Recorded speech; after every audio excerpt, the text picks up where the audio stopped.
하나님의 인도하심의 시작은 하나님과 나와 목자와 양의 관계가 분명해야 된다라고 말씀을 드렸어요.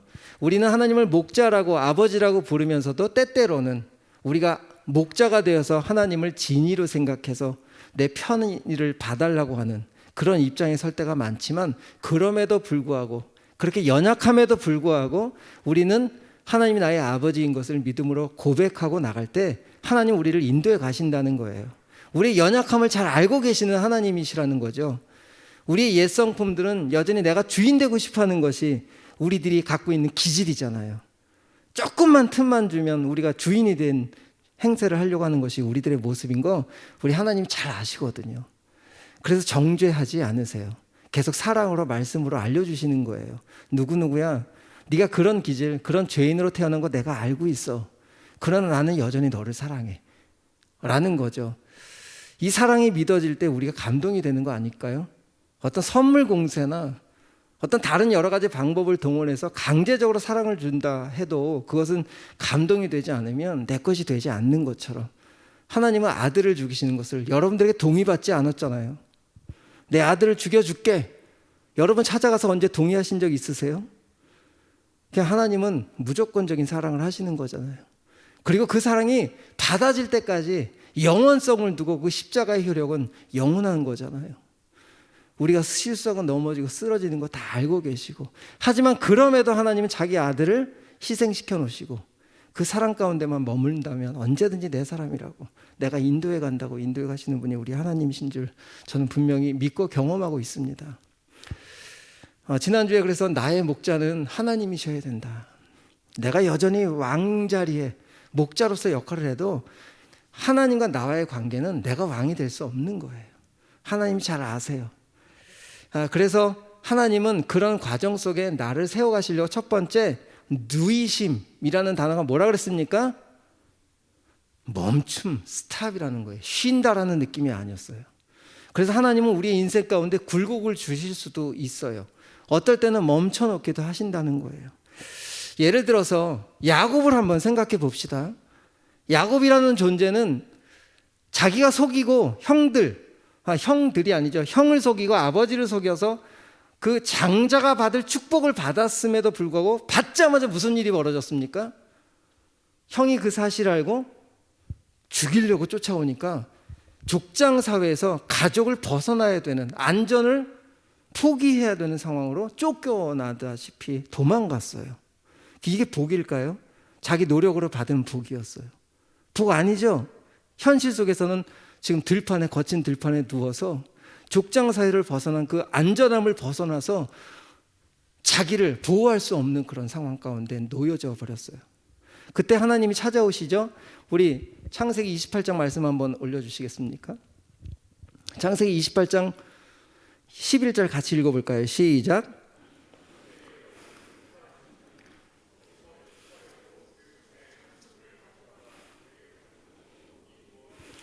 자, 어두운 들판에, 여러분 잘 알지만 팔레스타인의 들판은 아주 온도 차이가 심하니까 밤에는 아주 추워지잖아요. 그 추위와 또 야생동물 속에서 보호할 수 없는 그런 상황 가운데 돌베개를 베고 야곱의 상태를 한번 생각해 보세요. 여러분도 그런 인생의 과정들이 있지 않았을까요? 나의 실수로, 나의 잘못으로, 또 누군가에 의해서 그렇게 외로운 그 시간 가운데 하나님이 야곱을 통해 만나 주시잖아요. 그리고 뭐라고 말씀하시냐면 15절에 이렇게 약속을 하세요. 같이 읽겠습니다. 시작. 내가 너와 시작. 내가 너와 함께 있어 내가 어디로 가든지 너를 지키며 너를 이끌어 이 땅으로 오게 할지라. 여기에 조금 놔둬주세요. 여기서 하나님이 함께 하시는 것이 무엇이냐면 너를 이끌어 이 땅으로 돌아오게 할 것이다 라고 말씀을 하시는데, 자, 다음 넘겨주시면 내가 내게 허락한 것을 다 이루기까지 너를 떠나지 아니하리라 라고 말씀하셨어요. 여기에 허락이라는 단어가 우리가 좀 생각해 봐야 돼요. 하나님이 야곱이 죄를 짓고 사기를 치는 걸 허락하셨을까요? 아니에요. 야곱은 그런 스타일로 태어났어요. 그런데 그런 야곱임에도 불구하고 내 약속한 것을 이뤄주겠다라는 것을 허락하셨다는 거예요. 그래서 하나님은 야곱을 어떻게 멈춤의 시간들 보내게 하셨죠? 자기보다 더 사기를 치는 삼촌 집에다 놔둔 거예요. 자기의 스타일을 다 볼 수 있는, 자기보다도 더 악한, 분명히 7년을 일해서 내가 좋아하는 라헬을 얻어야 되는데 레아를 집어넣을 정도로 삼촌은 야곱보다 더 사기를 쳤던 사람이죠.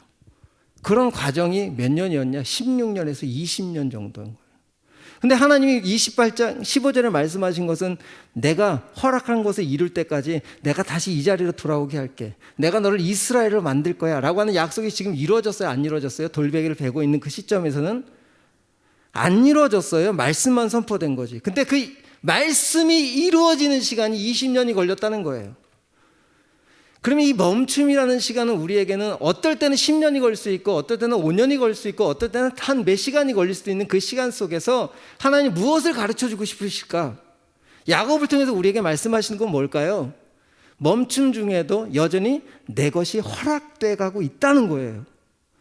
하나님의 약속인 거예요. 우리가 그 약속의 말씀을 붙잡으면 내 상황 속에서는 내가 혹 사기를 치고 안 좋게 되는 그런 상황 앞에 펼쳐질지라도 하나님은 내가 허락한 것을 너 인생을 통해 드러내겠다 라고 선포하고 계시는 거예요. 이게 하나님의 사랑이라는 거죠. 우리가 잘하고 우리가 열심히 뭔가를 드려줘야 하나님 그에 대한 보상을 해주겠다는 게 아니에요. 그것은 종교예요. 종교. 그건 불교가 훨씬 더 잘해요. 1000배를 드리고 훨씬 인간의 노력을 하는 것은 우리 기독교보다 훨씬 다른 종교가 더 잘하죠. 근데 하나님은 우리 어떤 행동을 요구하시는 분이 아니에요. 하나님 우리 한 사람 한 사람을 사랑하셔서 그 아들을 이미 희생시켜 놓으셨기 때문에 그 희생의 값어치로 그것을 허락할 때까지 내가 너와 함께 하겠다. 하지만 너에게 너의 진짜 성품들을 발견하고 온전한 사람이 될 수 있도록 그 시간들이 너에겐 꼭 필요한 거예요. 여러분 이게 허락한다는 건요, 하나님의 마음으로 받아들일 때 내가 지금 어두운 터널을 지나고 있어도 이 시간까지도 내가 하나님께 온전케 되는 시간이라고 생각한다면 감사할 수 있는 거예요. 이게 신앙인 거예요. 이게 믿음인 거고요. 여러분 열심히 와서 예배 드리십시오. 열심히 헌금 내십시오. 저는 강조하지 않습니다. 그런 나의 보상 심리를 가지고 드려지는 거 하나님 기뻐하시지 않으세요. 그냥 하나님의 마음을 받아주는 것을 가장 좋아하시는 것이 우리 하나님이라는 사실인 거예요. 청년들에게 무엇을 요구할 수 있겠습니까? 이 지금 기존 세대가 여러분들을 얼마나 힘들게 해놨는데 집 하나 살 수 없도록 만들어놓은 이 시대 속에서 여러분들에게 무엇을 요구할 수 있을까요? 여러분들은 솔직한, 어떻게 보면 이 지금 현재 기존 세대에 의해서 너무 어려운 상황 가운데 처해 있는 그런 상황 가운데 펼쳐져 있는 거잖아요. 여러분들에게 무엇을 요구하기보다는 하나님은 야곱에게 지금 뭘 요구하겠습니까? 빈털터리로 쫓겨나오니 그 야곱에게 그냥 내가 너 내 사람이 됐으면 좋겠어. 하지만 이 시간들이 조금 필요해 라고 지금 멈춤이란 시간들을 주시는 거 아닐까 싶어요. 그 결과는 소생케 하신다. 그것은 하나의 어떤 상황만 좋게 하시는 것이 아니라 내 전 존재를 인격적으로 바꿔내시겠다. 이건 하나님의 열심이고 하나님의 성실하심이잖아요. 인간의 성실하고는 비교할 수 없는 그 하나님의 인도하심으로 우리를 그렇게 만들어 가시겠다 하고 지난주에 여러분들과 말씀을 나눴어요. 그리고 오늘 본문의 4절부터 시작이 되는 거예요. 자, 4절에 어떤 상황이냐? 다윗은 사망의 음침한 골짜기를 지날지라도 라고 하면서 4절을 한번 띄워주시겠습니까? 사망의 음침한 골짜기로 다니고 있다는 거예요.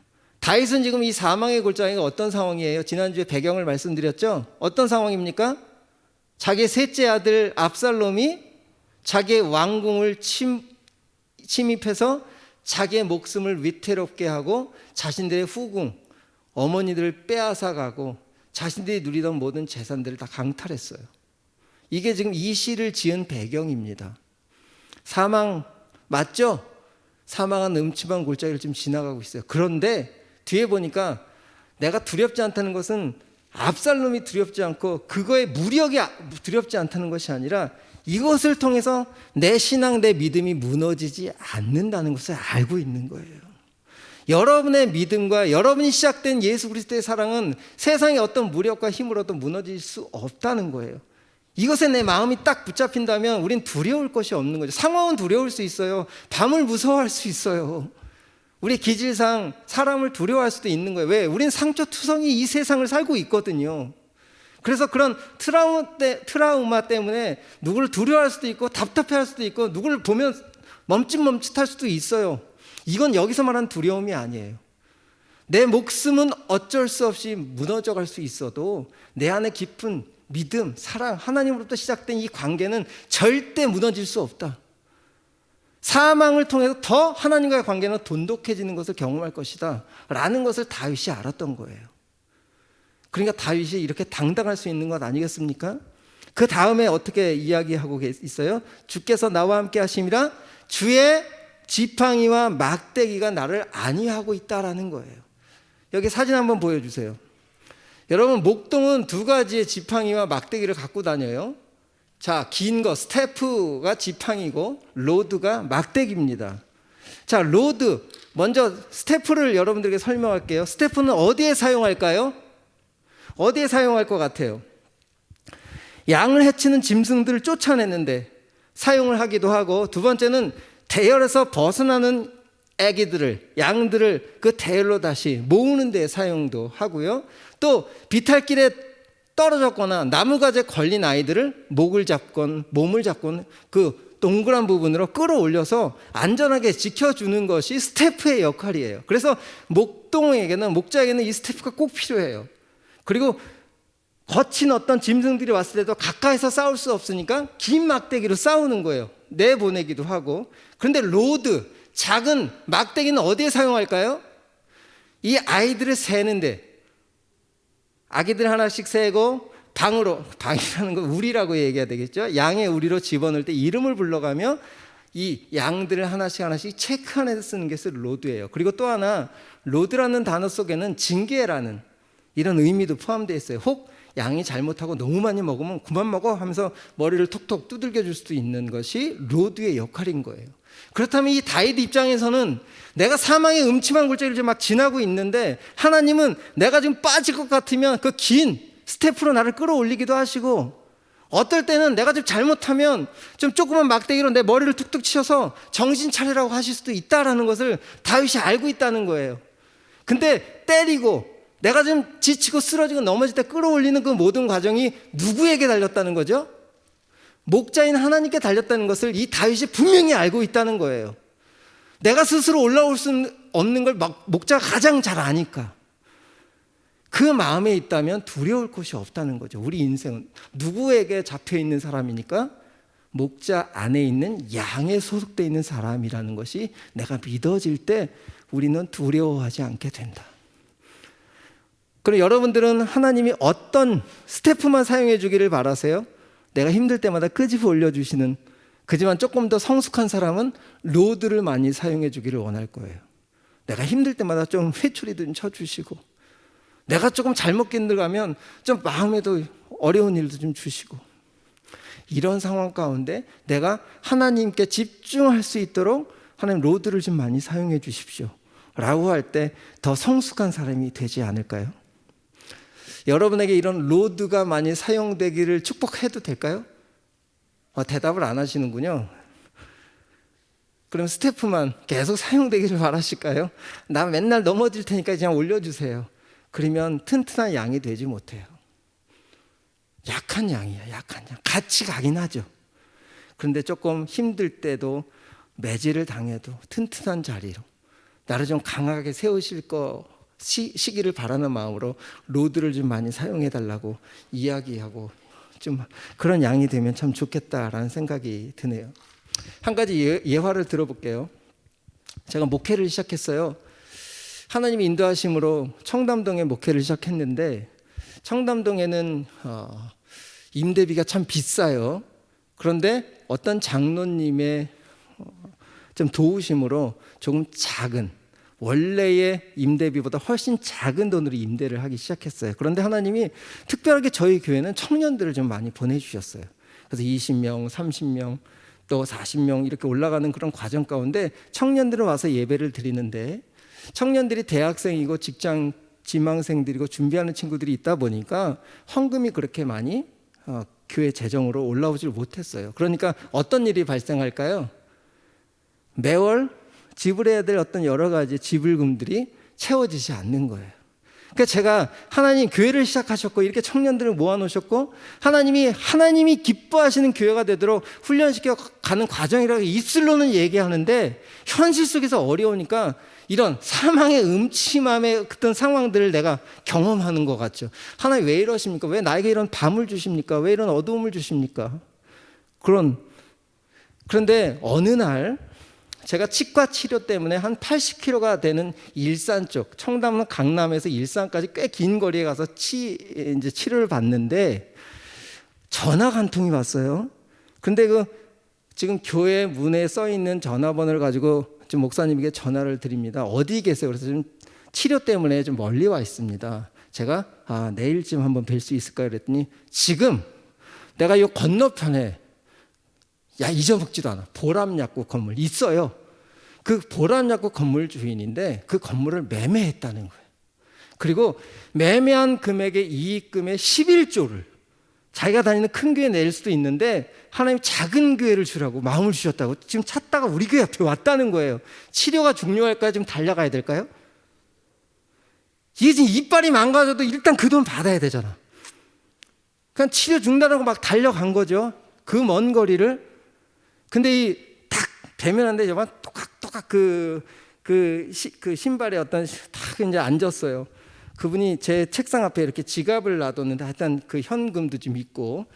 근데 이제 이분이 뭐라고 말씀하시냐면 목사님, 제가 생각해 보면 꽤 큰 돈이었어요. 말씀하신 돈이. 근데 이 돈을 헌금하기 위해서는 목사님 믿음의 분량이 얼마나 큰지 알아야 되겠다는 거예요. 무슨 내 믿음과 상관없이 이 헌금을 하고 말고가 나 근데 돈에 미치니까 이 상대방의 얘기가 그냥 그래 어떤 것이 제 믿음을 좀 표현할 수 있을까요? 그랬더니 목사님 교회 재정이 좀 얼마 정도 돼서 제 통장으로 한번 보내보세요. 이게 그냥 되더라고. 근데 제 교회 통장에 몇만 원뿐이 없었어요. 진짜 그때 그 몇만 원을 보냈어. 그 확인하고 오겠다고 했는데 이 사람 사기꾼이었어요. 여러분 이런 작은 교회를 돌아다니면서 사기치는 분들이 이렇게 많아요. 근데 지금 제가 왜 이야기를 하느냐, 목사인 저도 내 상황에 내 눈이 빼앗겨 버리니까 하나님을 그렇게 신뢰하고 하나님을 찬양하고 하나님을 높인다고 앞에서 선포하고 있으면서도 그냥 내 실제 모습은 그 바닥의 모습을 보여주는 거예요. 그러니까 이 몇 개월을 임대비를 못 내면서 내가 진짜 바라보고 있는 것이 어딜까를 알게 되는 거예요. 진짜 하나님이냐 돈이냐 사람이냐. 보이스피싱이 그냥 당하는 게 아니더라고. 저는 아주 코앞에서 코를 베었다니까요. 제가 왜 이런 실패한 얘기를 하느냐, 여러분 목사는 좀 다른 줄 아세요? 거룩한 줄 아세요? 저도 정말 순간 주님 붙잡지 않고 이 약속의 말씀 붙잡지 않으면 그냥 쓰러질 수밖에 없는 그런 존재라는 거예요. 여러분들에게 그래서 제가 이렇게 하십시오 저렇게 하십시오 명령할 수 있는 자격도 없는 사람인 거예요. 하지만 우리들이 하나님의 스태프와 로드의 그런 사망의 음침함 속에서도 하나님의 다스림 속에 있다는 내 마음을 딱 들였을 때 제가 깨달은 게 있어요. 그 과정을 통해서 하나님, 제가 하나님보다 돈을, 사람을 더 주님보다 앞서서 사랑했군요. 저를 좀 불쌍히 여겨주십시오. 그 다음부터는 실수를 안 해요. 그 한 번의 사망의 음침한 골짜기를 지나고 난 이후에는 이제 돈에 관해서는 몇십억을 준다 해도 이제 내 치료가 먼저야. 이제는 속지 않아요. 여러분, 하나님께서 야곱의 과정들을 통해 자기가 사기친 것들을 삼촌을 통해서 깊이 로드를 당했잖아요. 그렇죠? 그 이후로는 이 야곱이 어떻게 변합니까? 하나님의 12아들, 12지파를 형성하는 아들을 낳으면서 아들에 대해서 서로 싸우고 죽이고 하는 그런 상황 가운데서 그들을 끝까지 품는 야곱이 돼요. 하나님은 우리를 힘들고 어렵게 하려고 하시는 것이 아니라 그런 과정들을 통해 진짜 하나님의 사랑으로 만들고 싶어 하시는 것이 우리 주님의 목적이시다. 우리 동영상 하나 볼까요? 불 좀 꺼주시고 동영상 잠깐 하나 보겠습니다.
예, 도망가는 어린 곰의 모습이 꼭 우리와 같지 않습니까? 이 시대의 피해자 같고 세상의 거대한 힘에 의해서 도망칠 수밖에 없는 이런 시대 속에, 하지만 이 어린 곰이 힘이 있어서 이긴 거예요? 아니죠. 이 표범이 왜 도망갔습니까? 어린 곰은 이길 수 있었어요. 하지만 우리 뒤에 계시는 하나님 때문에, 아버지 곰 때문에 이길 수 없는 거예요. 이게 바로 다윗이 갖고 있던 믿음이었습니다.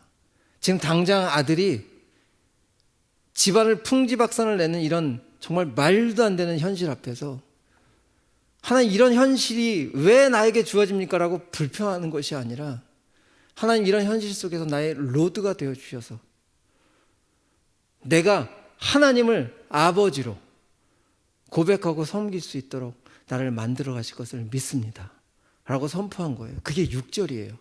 우리 6절 다 같이 한번 읽겠습니다. 내 평생의 선하심과 인자하심이 반드시 나를 따르. 다시 한번요. 이게 반드시가 여러분 것이 돼야 됩니다. 이것이 믿음이 돼야 돼요.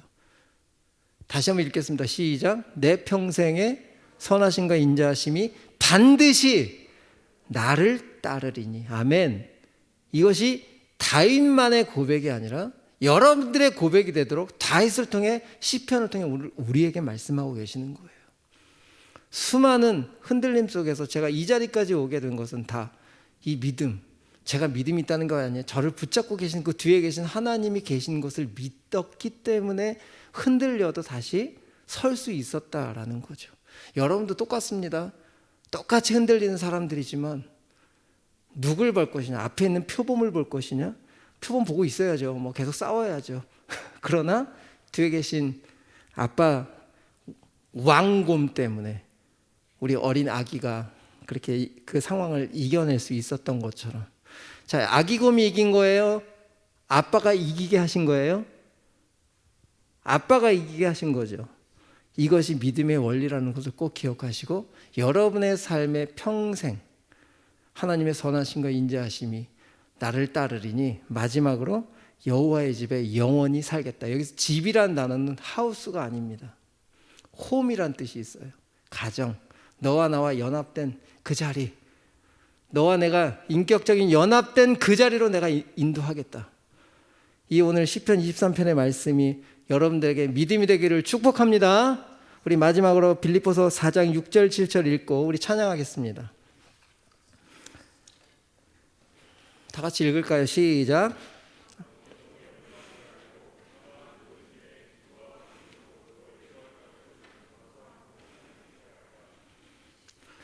계속해서 그리하면 모든 지각에 뛰어난 하나님이 평강이 그리스도 예수 안에서 너희 마음과 생각을 지키시리라.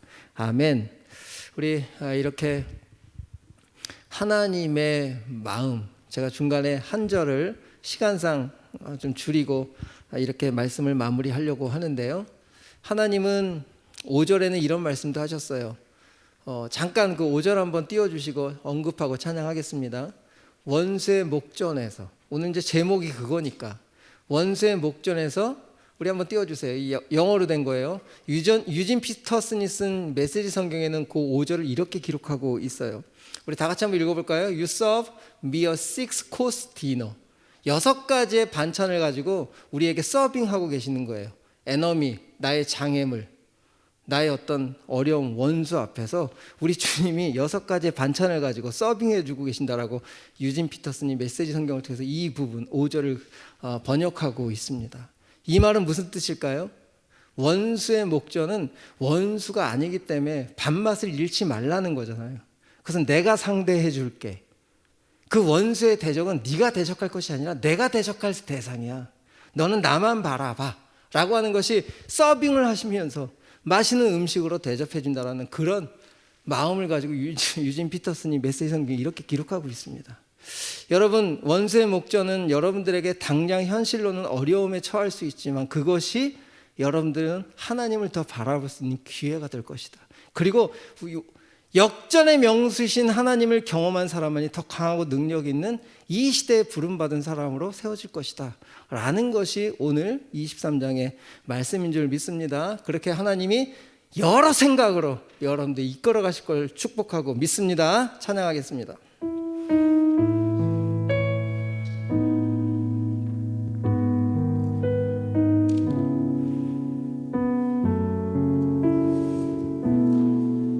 우리 같이 부를까요? 하나님은 너를 만드시는 분.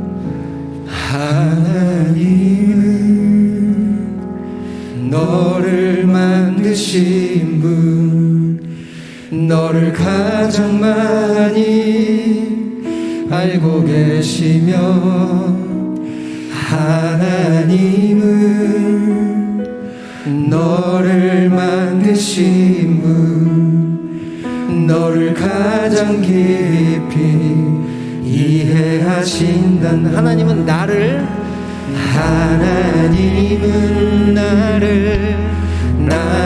지키시는 분, 나를 절대 포기하지 않으며, 하나님은 나를 지키시는 분, 나를 쉬지 않고. 2절 고백하겠습니다. 하나님은 나를 원하시는 분, 하나님은 나를 원하시는 분, 이 세상 그 무엇 그 누구보다 하나님은 나를 원하시는 분, 나와 같이 있고 싶어. 선포하세요. 하나님은